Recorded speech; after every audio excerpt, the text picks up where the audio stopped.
My ideal learner-centered environment, fostering an engaging and supportive learning atmosphere. When I look back at how I learned growing up, most of it was teacher-centered.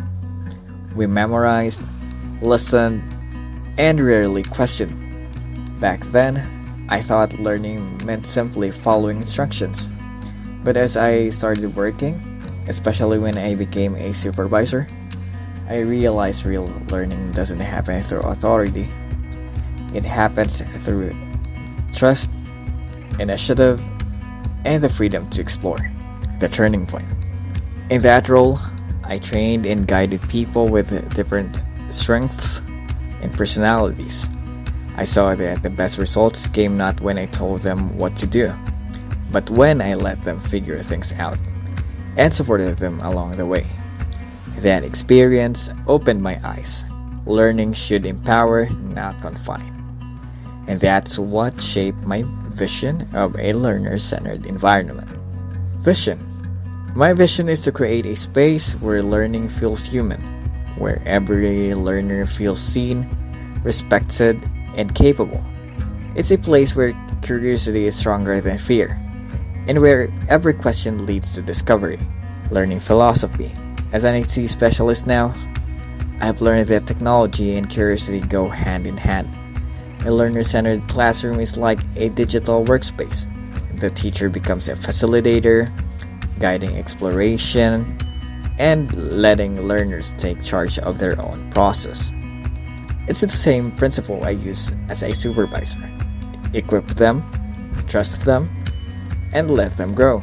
For my classroom setup, my ideal classroom is flexible and dynamic.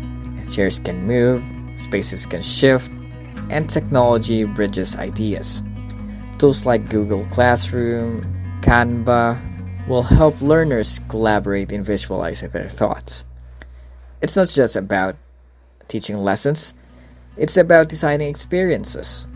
The teacher's role. The teacher is no longer the center, but the guide, just like how I used to coach my team. Observing quietly, stepping in when needed, and celebrating their small wins. The teacher listens more, lectures less, and builds confidence through encouragement. Learner's role. Learners take ownership of their growth, and they set goals, collaborate, and reflect. Not for compliance, but for meaning. I want them to feel the same fulfillment I once did when I learned something on my own and realized I'm capable of figuring this out. Learning activities. Activities come alive through projects, teamwork, and real-world challenges. From problem-solving tasks to digital ethics simulations, students apply what they know. It's learning that mirrors life. Hands-on, unpredictable, and deeply rewarding. Core values. The foundation of my classroom rests on values that guided me as a leader and a learner. Respect, empathy, and growth. Respect for differences, empathy and communication, and a growth mindset. Knowing that failure is never at the end, just feedback. Assessment and growth. Assessment for me isn't about competition, it's about reflection. Portfolios, peer feedback, and creative outputs tell stories of progress.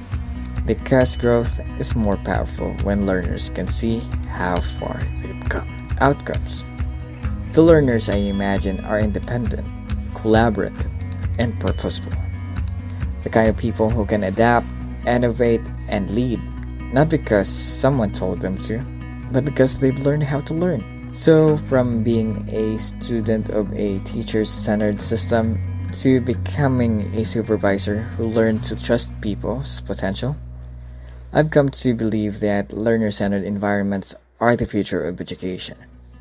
They remind us that learning doesn't start and end with a teacher.